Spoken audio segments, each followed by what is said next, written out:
வணக்கம் நேயர்களே, ஃபீபாவின் இன்றைய காலை தியானத்திற்காக உங்களை அன்புடன் வரவேற்கிறேன். கிறிஸ்துவுக்குள் அன்பான ஃபீபா நேயர்களுக்கு என் அன்பின் வாழ்த்துக்கள். இந்த நாளிலுமாய் நாம் மற்றொரு கோணத்திலே தேவ வசனத்தை நாம் பார்க்க இருக்கின்றோம். வேத வசனம் இவ்விதமாக சொல்லுகின்றது, தன்னுடைய வேலையிலே ஜாக்கிரதையாய் இருக்கிறவனை கண்டாயானால் அவன் நீசருக்கு முன்பாக நிற்காமல் ராஜாக்களுக்கு முன்பாக நிற்பான். நம்முடைய வேலை ஸ்தலங்களிலே கர்த்தர் நமக்கு கொடுத்துள்ள பொறுப்புகளிலே நாம் ஜாக்கிரதை உள்ளவர்களாக, அதில் அந்த கடமை உணர்வோடு நாம் வாழ்கின்றவர்களாக இருப்போம் என்று சொன்னால், நாம் உலக மக்களுக்கு முன்பாக நாம் நிற்க மாட்டோம், ராஜாக்களுக்கு முன்பாக நிற்போம் என்று சொல்லி வேதம் சொல்கிறது. ராஜாக்களுக்கு முன்பாக நிற்போம் என்று சொன்னால் நம்முடைய வாழ்விலே உயர்வுகள் இருக்கும், நாம் டாப்பர்ஸாக விளங்க முடியும். எனவே இதை வேதம் அதிகமாக சொல்கின்றது.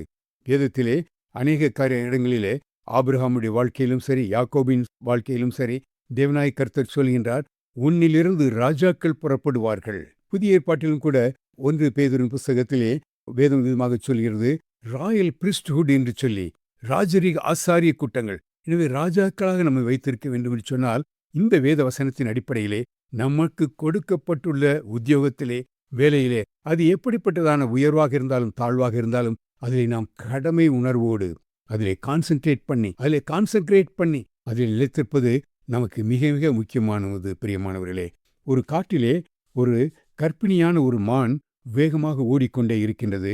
ஏனென்றால் அது தன்னுடைய குட்டிகளை ஈணுவதற்காக ஒரு இடத்தை பாதுகாத்து பார்ப்பதற்காக ஓடிக்கொண்டிருக்கிறது. எதிரிலே ஒரு வேடன் வருகின்றான். வில்லோடும் அம்போடும் அவன் வந்து கொண்டிருக்கின்றான். இந்த மானை கிடைத்தவுடனே அவனுக்கு சந்தோஷம். அதை விரட்டி பிடிக்க வேண்டும் என்று சொல்லி அவன் எய்ம் பண்ணி கொண்டிருக்கின்றான். அப்பொழுது அந்த மான் அந்த டைரக்ஷனை விட்டுவிட்டு வேறொரு டைரக்ஷனிலே தன்னை வேடனிலிருந்து தப்பித்துக் கொள்வதற்காக வேறொரு பக்கம் ஓட முயற்சிக்கின்றது. அந்த எதிரிலே ஒரு சிங்கம் காத்து கொண்டிருக்கிறது. இந்த தனக்கு ஒரு நல்ல ஒரு இறை கிடைத்து விட்டது என்று சொல்லி இந்த மானை நோக்கி வேகமாக வந்து கொண்டிருக்கின்றது. அப்பொழுது அந்த மான் அந்த இடத்தையும் தாண்டி வேறொரு இடத்திற்கு போய்விடலாம் என்று சொல்லி தன்னை டைரக்ஷனை திருப்பி பார்க்கின்றது. அந்த அடர்ந்த காட்டு பகுதியில் ஒரு திடீரென்று காட்டு தீ வந்துவிட்டது. அந்த சைட்லையும் அது போக முடியல. நாலா பக்கமும் அதற்கு எதிர்ப்புகள். ஒன்றும் தப்பித்துக் கொள்வதற்கு வழியில்லாத ஒரு சூழ்நிலையிலே அந்த மான் இருக்கின்ற வேளையிலே அந்த மான் உள்ளத்திலே ஒரு காரியம் உருவாகிறது. என்னை சிருஷ்டித்த தேவன் எனக்கு கொடுக்கப்பட்டுள்ள இந்த கடமை, இந்த உத்தியோகம் என்ன?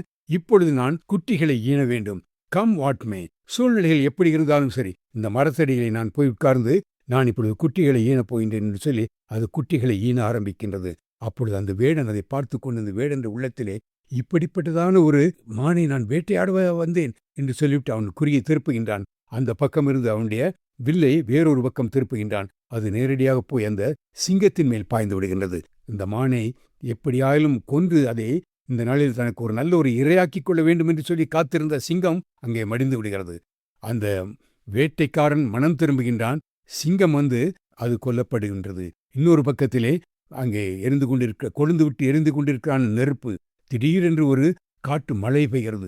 பயங்கரமான ஒரு மழை, காட்டு வெள்ளம் ஓடி வருகின்றது. அந்த இடம் முழுவதும் கம்ப்ளீட்டாக அந்த தீ முழுவதும் அணைக்கப்படுகின்றது. இப்பொழுது அந்த மானானது அமைதியாக தன்னுடைய மரத்தின் கீழே உட்கார்ந்து கொண்டு தன்னுடைய கடமையிலே ஆற்றுகின்றது. அதுக்கு முக்கியமான ஒரு காரியம் இதுவாக இருக்கிறது. கம் வாட் மே, என்ன வந்தாலும் சரி, கர்த்தர் என்னை வைத்திருக்கின்ற இடத்திலே என்னுடைய கடமையை நிறைவேற்ற வேண்டும் என்று சொல்லி, நம்முடைய வாழ்க்கையிலும் கர்த்தர் நமக்கு சிறிய உத்தியோகமோ பெரிய உத்தியோகமோ ஏதாவது ஒரு இடத்திலே கர்த்தர் நம்மை வைத்திருக்கின்ற வேளையிலே அங்கும் இங்கும் உள்ள திரட்டுகள், எதிர்ப்புகள் எல்லாவற்றையும் பார்த்து நாம் மனம் தளர்ந்து விடாதபடிக்கு தொடர்ந்து நமக்கு நியமித்துள்ள ஓட்டத்திலே பொறுமையாய் ஓட கடவோம். கர்த்தர் நமக்கு ஒரு ஓட்டத்தை வைத்திருக்கின்றார். அந்த ஓட்டத்திலே பொறுமையாக அங்கும் இங்கும் பார்க்காதபடிக்கு கிறிஸ்துவை நோக்கி, நமக்காக ஜீவன் தந்த தேவனை நோக்கி நாம் நம்முடைய கடமையை செலுத்தும் பொழுது கர்த்தர் நம்மை ஏற்ற வழியிலே உயர்த்த வல்லவராக இருக்கின்றார். இந்த நாளிலே தேவசனத்தை கேட்டுக்கொண்டிருக்கிறதான உங்களுடைய வாழ்க்கையிலே பல்வேறு விதமான எதிர்ப்புகள், பல்வேறு விதமான சூழ்நிலையின் மத்தியிலே நீங்கள் வாழலாம். ஆனால் ஒன்றை மாத்திரம் தெரிந்து கொள்வோம், விசுவாசத்தை துவக்கின்றவரும் முடிக்கின்றவருமாகிய கிறிஸ்து இயேசுவை நோக்கி நமக்கு நியமித்துள்ள ஓட்டத்தில் பொறுமையாய் ஓடுவதற்காக நம்மை ஒரு அர்ப்பணிப்போடு நாம் கடந்து செல்வோம். கர்த்தர் நம்முடைய வாழ்க்கையிலே உயர்வுகளை, ஆசீர்வாதங்களை, நன்மைகளை, பாதுகாவலை தந்து நம்மை வழிநடத்த வல்லவராயிருக்கின்றார். கர்த்தருக்கே மகிமை உண்டாவதாக. ஆமேன். இன்றைய காலை தியானத்தில் பங்கேற்றமைக்காக நன்றி. உங்களது கருத்துக்களை பகிர்ந்து கொள்ளவோ மேலும் விவரங்கள் அறிந்து கொள்ளவோ 9480 585042 என்ற எண்ணிற்கோ அல்லது info@fibaonline.org தொடர்பு கொள்ளவும். தேவன் தாமே உங்களை ஆசீர்வதிப்பாராக. ஆமேன்.